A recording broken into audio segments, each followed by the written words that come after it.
राधे राधे दोस्तों। कैसे हैं आप सब। आज की कहानी है गीता का बदला। गीता की शादी बहुत धूमधाम से हुई थी। बड़े बड़े पंडाल लगाए गए थे।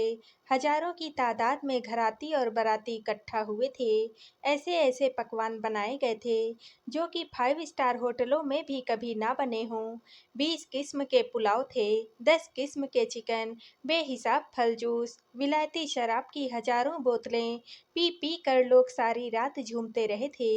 एक हफ्ते तक समारोह चलता रहा था। दनादन फोटो और वीडियो रीलें भी बनी थी जिनमें गर्व से इतराते हुए जवान दूल्हे और शर्माई हुई दुल्हन के साथ सभी रिश्तेदार खुशी से चिपक कर खड़े थे।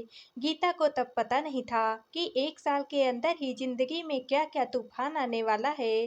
कितनी रो रो तैयारी वे। बाबुल असा उड़ जाना, यानी शादी होने के बाद मैंने बिलख बिलख कर ससुराल जाने की तैयारी कर ली है। हर किसी की आंखों में आंसू हैं। हे पिता, हमें बिछुड़ जाना है।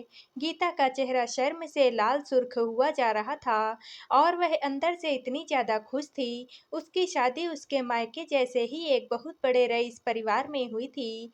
2 महीने के बाद उसे अपने पति के साथ लंदन जाना था। लड़के के परिवार वाले भी बेहद खुश दिख रहे थे। दूल्हा बड़ी शान से एक सजे हुए विशाल हाथी पर बैठकर आया था।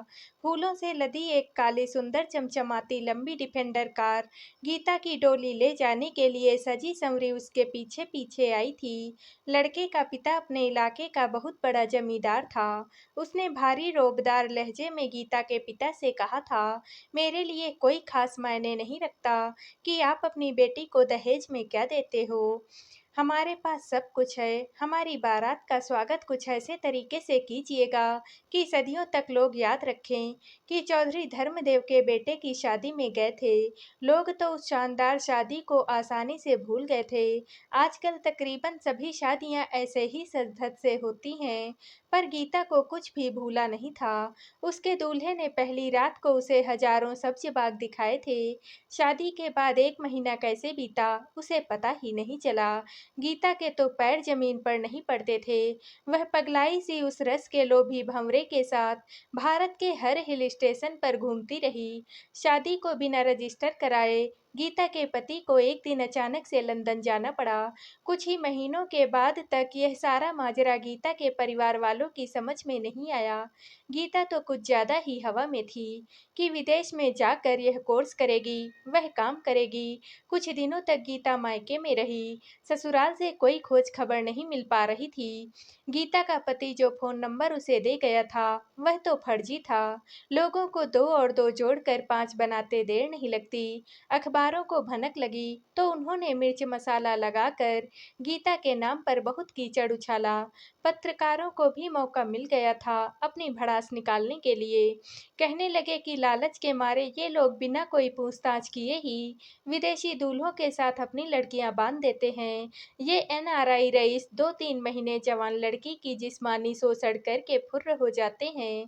फिर सारी उम्र ये लड़कियां विधवाओं से भी गई गुजरी जिंदगी बसर करती हैं। आने वाले समय में जिंदगी ने जो जो कड़वे अनुभव गीता को दिए थे, वे उसके लिए पल पल मौत की तरफ ले जाने वाले कदम थे। उसके माता पिता ने शादी में करोड़ों रुपए खर्च कर दिए थे और क्या कुछ नहीं दिया था।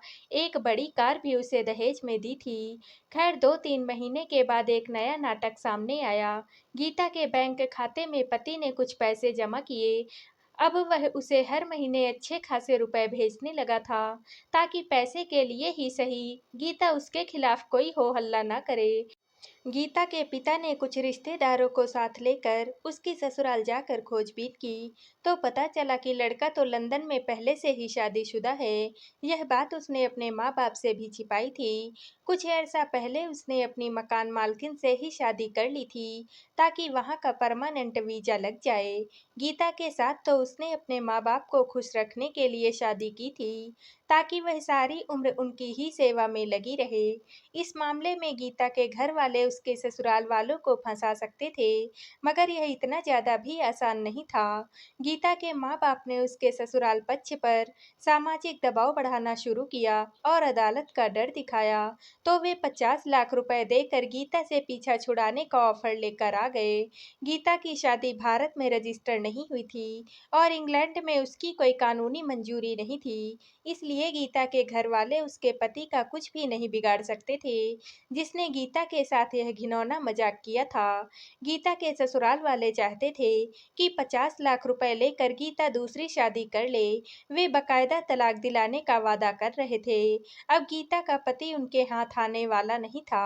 तब गीता की ससुराल वालों ने उसके परिवार को एक दूसरी योजना बताई। गीता का देवर अभी कुंवारा ही था। उन्होंने सुझाया कि गीता चाहे तो उसके साथ शादी कर सकती है। ऐसा खास तौर पर तब किया जाता है जब पति की मौत हो जाए। गीता की मर्जी जाने बिना ही उसकी जिंदगी को लेकर अजीब-अजीब किस्म के करार किए जा रहे थे। कोई उसके दिल के भीतर टटोल कर नहीं देख रहा था कि उसे क्या चाहिए।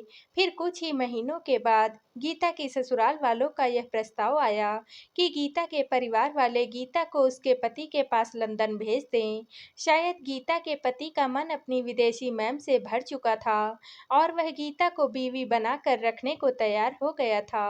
गीता के सामने हर बार इतने अटपटे प्रस्ताव रखे जाते थे कि उसका तो खून ही खौल उठता था।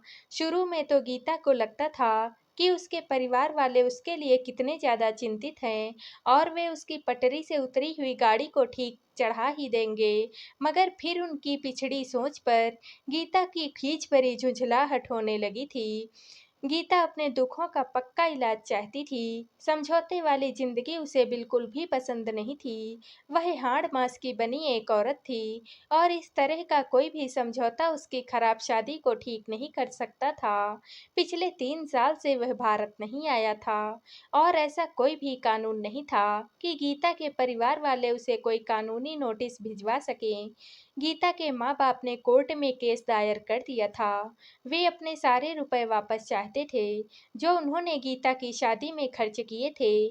गीता के लिए तो यह सब एक खौफनाक सपने की तरह था। वह पैसा नहीं चाहती थी, वह अपने बेवफा पति को भी वापस नहीं चाहती थी। गीता क्या चाहती थी, यह उसकी भी समझ में नहीं आ रहा था।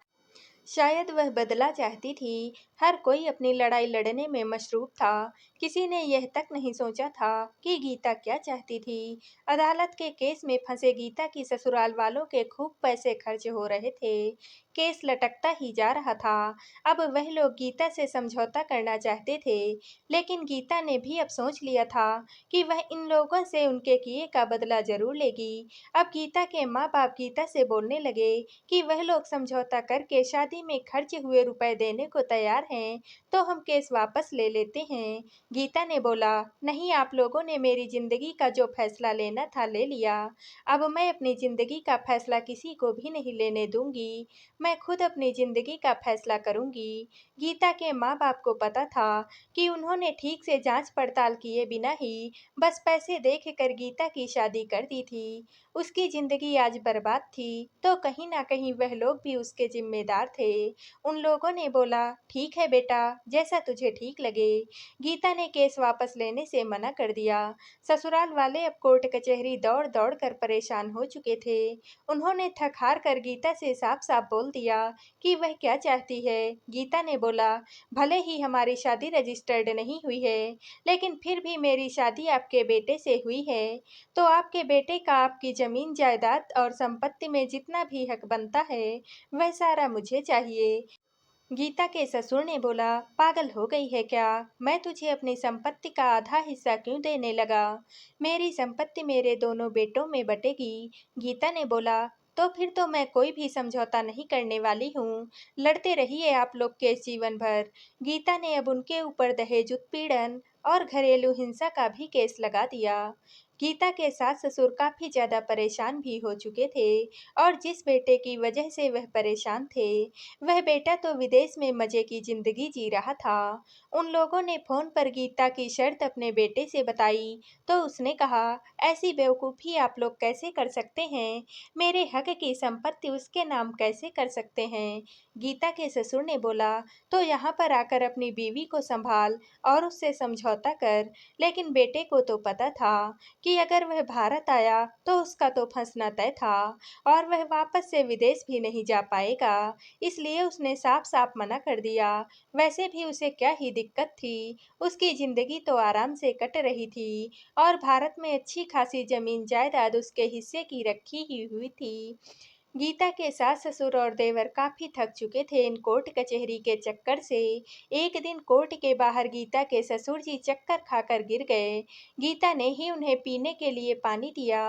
पानी पीने के बाद गीता ने बोला, देखिए पापा जी, आपका बेटा तो स्वार्थी है। आप मानिए या ना मानिए, सारे कष्ट और मुसीबत आप तीनों ही झेल रहे हैं और साथ में मैं भी। वह तो विदेश में मजे की जिंदगी अपनी पत्नी के साथ जी रहा है और सोच रहा है कि जब उसका दिल करेगा वह भारत आकर अपने हिस्से की संपत्ति बेचकर एक मोटी सी रकम अपने साथ लेकर चला जाएगा। लेकिन आप लोगों का बुढ़ापा इसी तरह से कोर्ट कचहरी के चक्कर काटते काटते खत्म हो जाएगा और आपको अभी अपने बेटे की शादी भी करनी है। वह बेचारा तो फालतू में गेहूं में घुन की तरह पिस रहा है। अपनी जिंदगी का अच्छा वक्त कोर्ट कचहरी में दौड़कर बिता रहा है। क्या करेंगे आप अपने बड़े बेटे के हिस्से की जायदाद का, जिसकी वजह से आप लोग आज खून के आंसू रो रहे हैं? मेरा कहना मान लीजिए और मेरी यह शर्त स्वीकार कर लीजिए, क्योंकि मेरी जिंदगी तो बर्बाद हो चुकी है और मैं अपने माँ बाप की इकलौती बेटी हूँ। मैंने भी सोच लिया है कि मैं आखिरी दम तक इस केस को लड़ूंगी, क्योंकि मुझे मेरे घर से किसी भी प्रकार की कोई भी दिक्कत नहीं है, ना ही धन की, ना ही दौलत की, ना ही किसी के दबाव की। गीता के सास ससुर और देवर घर के लिए चले गए और घर जाकर उन्होंने गीता की कही हुई बातों को अपने ऊपर विचार विमर्श किया। उन्हें लगा कि गीता सच ही तो कह रही है। जिस बेटे के हक की संपत्ति वह लोग बचाना चाहते हैं, उस बेटे ने ही उन्हें इतनी बड़ी मुसीबत में डाला है और अब इन लोगों को मुसीबत में अकेला छोड़कर खुद बहुत दूर आराम से है और वह भारत आना भी नहीं चाहता है। ऐसे स्वार्थी बेटे के लिए भला हम क्यों सोचें, जो इस उम्र में अपने माँ बाप और छोटे भाई की भी नहीं सोच रहा है। गीता के ससुर ने अपने बेटे को फोन करके बोल दिया कि वह उसके हक की संपत्ति गीता के नाम करने जा रहे हैं। बेटे ने बोला, ऐसा आप कैसे कर सकते हैं? मैं आपको ऐसा कभी भी नहीं करने दूंगा। इस पर गीता के ससुर ने बोला, तो फिर भारत आकर गीता से समझौता कर। उनका बेटा भी अब फंस चुका था। ना वह भारत आना चाहता था और ना ही अपनी संपत्ति गंवाना चाहता था। उसने तुरंत फोन काट दिया। माता पिता को पता था कि वह कभी भारत नहीं आएगा, तो वह उसके लिए कष्ट क्यों उठाएं। उन्होंने उसके हिस्से की सारी संपत्ति गीता के नाम कर दी और गीता ने भी सारे केस वापस ले लिए। इस बीच गीता ने एक और चाल चली। यह चालबाजी उसने अपने ससुराल वालों और अपने पति से ही सीखी थी। उसने हर जगह अपने ससुराल वालों को और खास करके देवर को इतना बदनाम कर दिया कि अब उसके देवर से कोई भी लड़की वाला अपनी लड़की देने को तैयार नहीं था। चारों ओर यह बात फैली हुई थी कि जिस तरह से उनके बड़े बेटे ने एक लड़की की जिंदगी खराब कर दी, वैसे ही अब छोटा बेटा भी करेगा। वह भी विदेश में बसना चाहता है। बस शादी करके एक लड़की अपने माँ बाप की सेवा के लिए यहाँ पर रख कर वह विदेश चला जाएगा। यह बात सब जगह पर फैल चुकी थी। लाख कोशिश करने के बावजूद भी गीता के देवर की शादी नहीं हो पा रही थी। गीता के सास ससुर काफी परेशान थे। अब उन्हें चिंता होने लगी थी। गीता का देवर भी काफी दुखी था कि उसके भाई की वजह से उसकी जिंदगी खराब हो गई। गीता ने अब अपनी अगली चाल चली, क्योंकि वह भी तो अपनी जिंदगी में अकेली थी और उसे भी तो कोई जीवन साथी चाहिए था। गीता और अपने देवर के करीब आने लगी और धीरे धीरे गीता और उसका देवर एक दूसरे को पसंद करने लगे। गीता ने भी सोच लिया था कि अगर वह अपने सास ससुर की शर्त की वजह से देवर से शादी करती तो जिंदगी जिंदगी भर उनके एहसान तले दबाव में रहना पड़ता। अब वह अपनी शर्तों पर उसके देवर से शादी करेगी।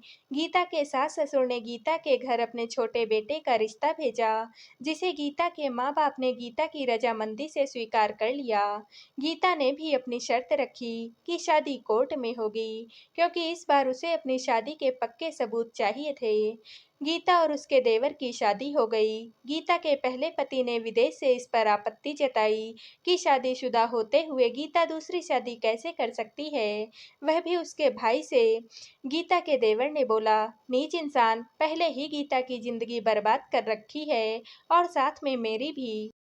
तुम्हारी वजह से ना गीता अपनी शादीशुदा जिंदगी जी पाई और ना ही मेरी कहीं कोई शादी हो पा रही है, और खुद तुम मजे की जिंदगी जी रहे हो। खबरदार, तो फिर कभी यहाँ फोन किया तो। इतना कहकर उसने फोन काट दिया। गीता के पहले पति को भी समझ में आ चुका था कि अब वह गीता का कुछ भी नहीं बिगाड़ सकता है। गीता और उसके देवर की शादी हो गई और गीता विदा होकर दोबारा से अपने ससुराल में आ गई।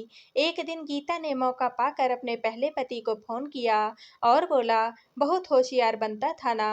सोचा था अच्छा खासा दहेज लूंगा और एक लड़की को अपनी माँ बाप की सेवा के लिए भारत में छोड़कर हमेशा के लिए विदेश में मौज करूंगा। लेकिन अफसोस, तेरे पल्ले मैं पड़ गई। अब मजा आ रहा है। तेरे हिस्से की सारी संपत्ति मेरे नाम पर है और तेरा भाई अब मेरा पति है, तो उसके हिस्से की सारी संपत्ति भी अब मेरी ही है। साथ ही साथ मैं इस घर की बहू हूँ, अपने पति के साथ हूँ। तेरे माँ बाप और भाई तुझसे नफरत करते हैं और मैं इस घर में शान की जिंदगी जी रही हूँ। आखिर इस घर की इकलौती बहू जो हूँ और घर की इतने बड़ी संपत्ति की मालकिन हूँ। तू इस घर का बेटा है ना, लेकिन तुझे गारंटी देती हूँ, अगर गलती से भी कभी इस घर में आ गया ना, तो तेरी टांगे तुड़वा दूंगी, क्योंकि अब इस घर में वही होता है जो मैं चाहती हूँ। गीता के पहले पति को कुछ भी समझ में नहीं आ रहा था कि वह क्या बोले। उसने चुपचाप से फोन रख दिया। आज गीता के कलेजे को बहुत ठंडक मिल रही थी। तो दोस्तों, आप सबको यह कहानी कैसी लगी, कमेंट करके ज़रूर बताइएगा और वीडियो को लाइक व शेयर कीजिएगा। दोस्तों, अगर आप इस चैनल पर नए हैं और अब तक आपने हमारे चैनल को सब्सक्राइब नहीं किया है, तो प्लीज़ और कहानियों से जुड़ने के लिए हमारे चैनल को सब्सक्राइब कर लीजिएगा। कल मिलते हैं एक और नई कहानी के साथ। आप सभी का बहुत बहुत धन्यवाद।